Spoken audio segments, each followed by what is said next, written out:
Like I said, I'm Marissa, and I come from a super religious family. Like anybody else come from a religious family out there? Okay, fellow zealots. So coming from a religious family, man, it's really hard. Like, let's just take Christmas, for example, right? The Christmas holiday. It's supposed to be a day off for some people. It's also, time to celebrate for others. In my family, it's a little different.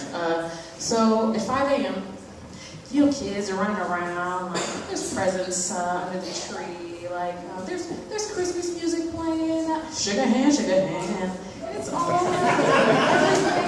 it's good, and then it's inevitable.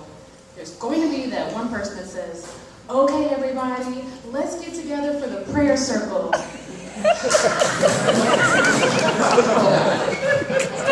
What did you say? Oh God, thank you so much for this day. It's really serious in my family. Like, it's to the point now, like, outsiders, there's a thing in my family called outsiders. They don't even bother to learn their names. Like, my aunt is like, so, Marissa, is that your little friend? No, Aunt May, this is my husband, Danny. He comes here every Christmas. Yeah. It's to the point now where, like, Scientologists are taking notes on my family. I'm dead. John Travolta is asking about my next family event. Like, tell me more, do you walk in the light? Tell me more, are your aliens white?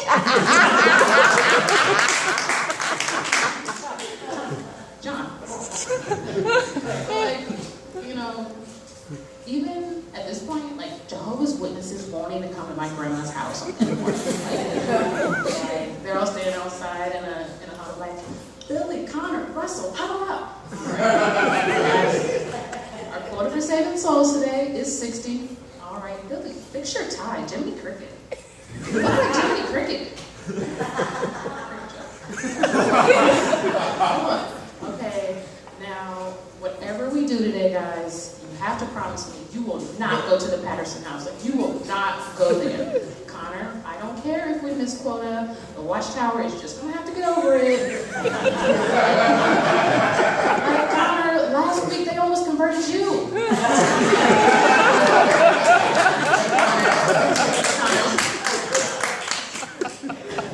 Connor's in the huddle like, oh, happy day. That's a joke about the most popular gospel song that was ever recorded. Yes.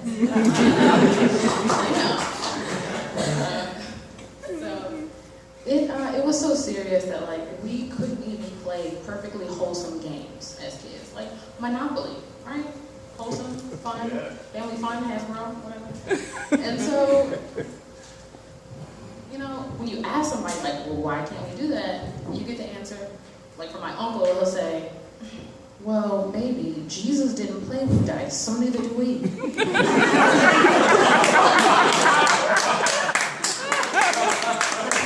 Jesus didn't do a lot, but...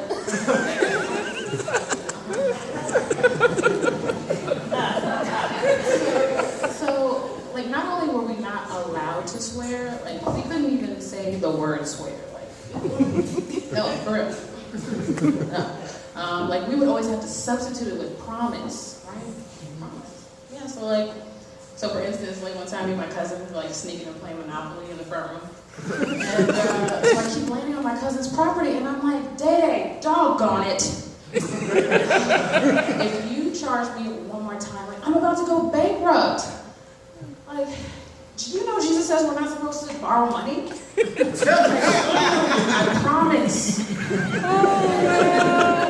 It doesn't have the same effect at all.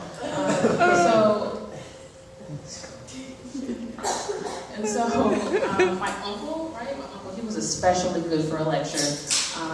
So maybe, like, I was in the house one day. I was kind of older, and I accidentally said the word shit. And so, like, my uncle, of course, he starts in immediately. He's like, now baby, you know Jesus wouldn't want you promising like that. Better. I'm like, okay, uncle, but can you get out of the bathroom now? Like, I have to stand up to flush it.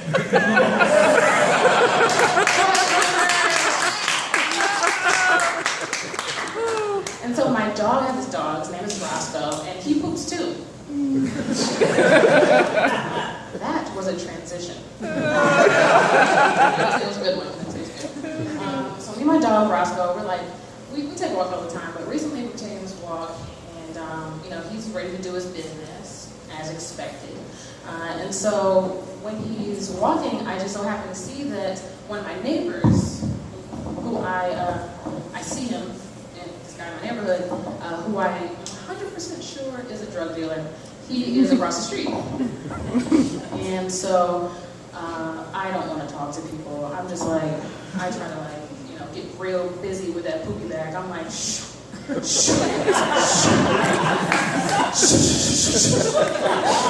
don't talk to me, sir. This does not deter my local drug dealer. He still proceeds to come closer to me. And as he's walking closer, he's like, hey, why are you picking that up? You could just leave that on the ground. It's all natural. And so I should preface this by saying, this is a walking side effect billboard that we're talking about here, for the anti-drug campaign. The crypt keeper just stepped out of his coffin. That's what we're talking about here. And so the crypt keeper comes closer and he's like, that's organic, baby. He cheers for the Oakland Organics or something, and they just score a touchdown.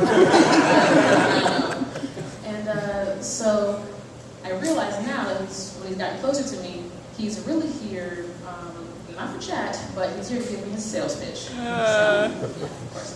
And so he's like, hey, yo, sis, come here, I got some excellent dope for you to try. It's that pressure. And I have already confirmed within myself that I will never be purchasing any drugs from this man. Sir, the amount of flesh on your bones signifies that your drugs equal death. And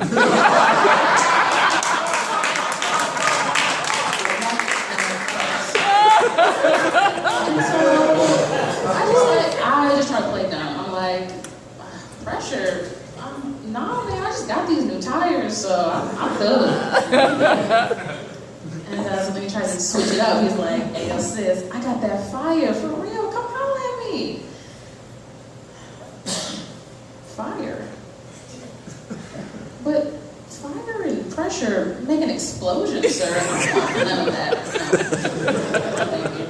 No. And so now he's starting to get mad. He's turned into Nino Brown. He's like, hey, I got an 8 for a dub. Come holler at me. You down or what?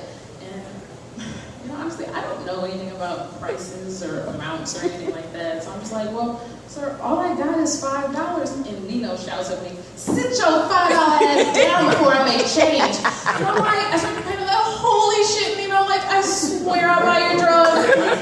There's no need to swear. And I'm like, holy shit, okay, I promise I'll buy your drugs.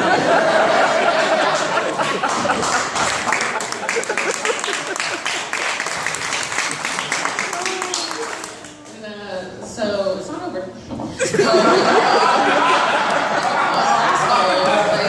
of course, has been watching this whole exchange. He's just all pent up with energy now, and anxiety. And so he just drops a turd nugget just right on this man's shoe, just right on his foot. And I'm like, we're both shocked. It happened so quick, and so.